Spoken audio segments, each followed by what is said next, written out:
Aristotle declares what we repeatedly do, excellence, then it is not an act, but a habit. In the context of excusable and non-excusable delays, this quote highlights the importance of consistent actions and habits in project management, especially in the area of delay analysis. It suggests that executable delays might be unforeseen and its occurrences, but non-executable delays often stem from habitual practices that need a fine refinement. Now, understanding the executable delay and non-executable delay. In construction delays, we have two types of delays normally we are identifying. One is executable and another is non-executable. Let us talk about executable delays and non-executable delays. Executable delays happen due to things beyond our control, like bad weather or government checks and all. Whereas non-executable delays, however, come from our planning mistakes and other project management takeovers. Let us dive into these delays and what they mean. Project delays are challenges every contractor faces. However, not all delays are created equal. Some can be executed based on factors beyond the contractor's control, while others cannot.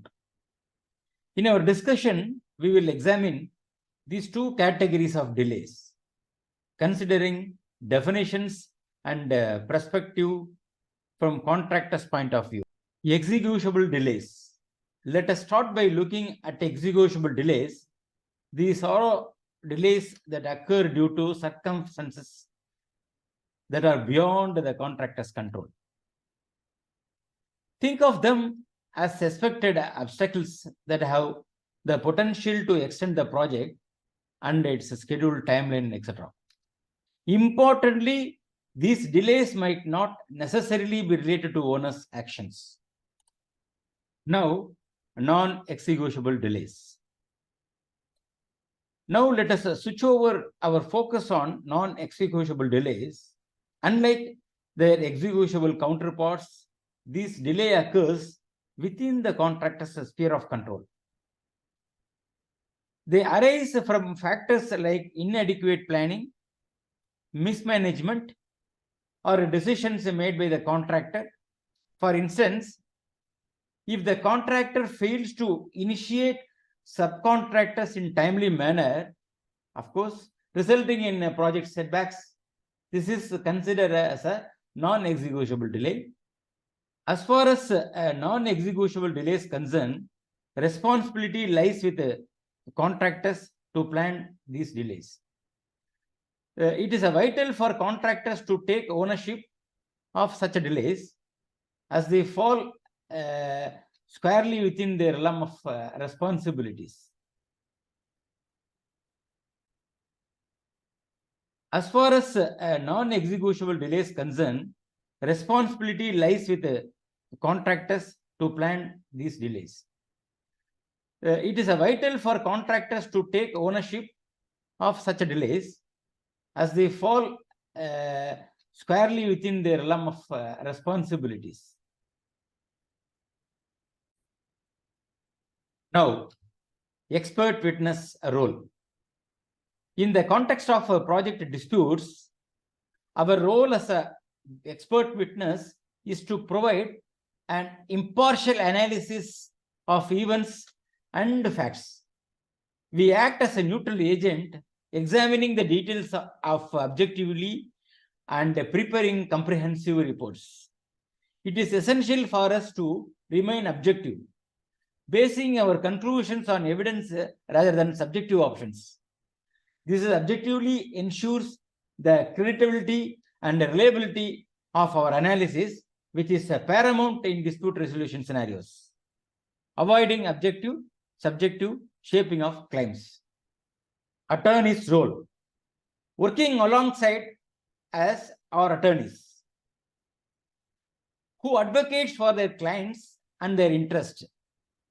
Unlike expert witnesses, their role is more focused or safeguarding their clients' concerns without the obligation of being impartial.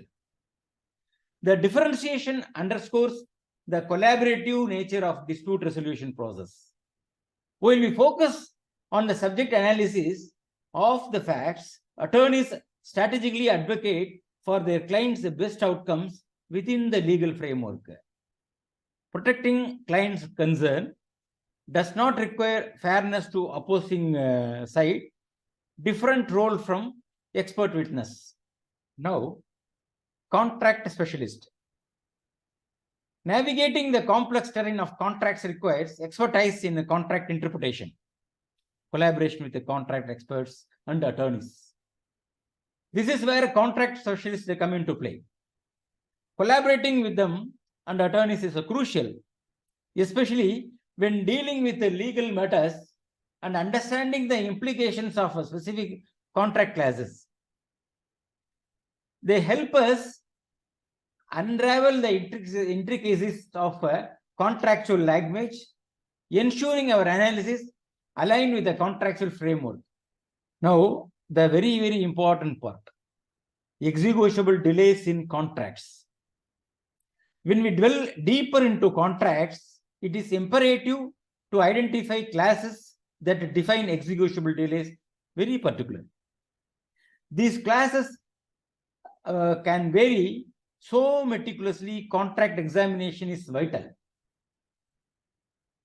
Identifying executable delays and its classes by understanding the provisions related to executable delays, we gain insight into which delays might be justifiable and unjustifiable and how they impact project timelines. This understanding helps us from the basis of our analysis. Well, compensable situations. Moving beyond the concept of executable delays, there are instances where they can become compensable also.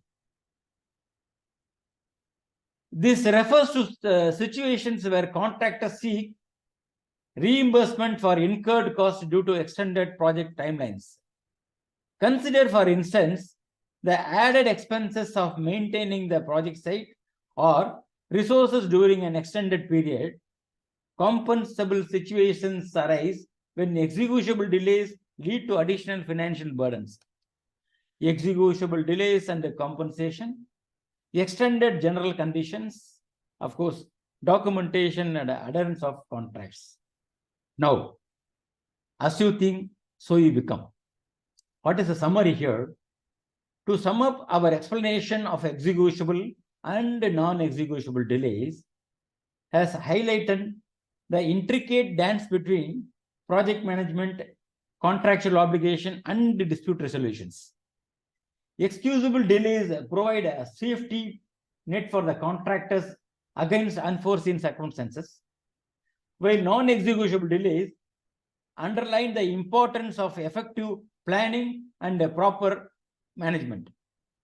Our role as an expert and as expert witnesses, alongside attorneys and the contract specialists, contributes to the comprehensive analysis of these dynamics. Now, let us have a small piece of comparison between executable delay and non-executable delays. Delays due to factors beyond control, where non-executable delays within the contractor's control. Wherein executable delays, unforeseen events, not contractor's fault, of course. Result of poor planning or management and its mismanagement comes under non-executable delays.